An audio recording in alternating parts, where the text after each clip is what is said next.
মাত্র কয়েকদিন হয়েছে লাভবার্ডের কলোনিতে আমরা হাঁড়ি দিয়ে দিয়েছি, আর এরই মধ্যে ওরা যে দুষ্টুমি করছে সেটা কিন্তু আমি শেয়ার করেছিলাম আপনাদের সাথে।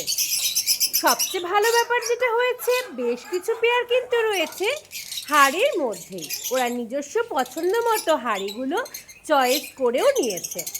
কিন্তু মুশকিল যেটা হচ্ছে সেটা দেখুন, আমি দেখিয়ে দিই আপনাদের।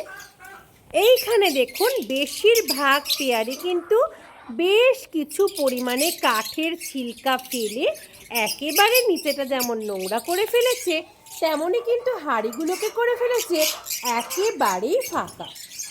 এটা কিন্তু আমাদের একেবারেই কাম্য নয়।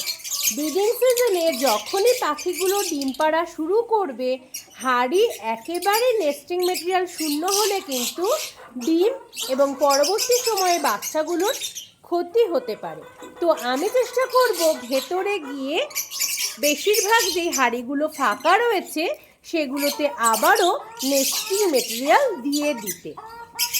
সেই কাজটা করতে অবশ্যই আমাকে ভেতরে যেতে হবে। এই মুহূর্তে যেহেতু আমি রয়েছি বাইরে, আমি পরবর্তী সময় অবশ্যই ভেতরে গিয়ে কিছু নেস্টিং মেটেরিয়াল ওদেরকে দিয়ে দেব।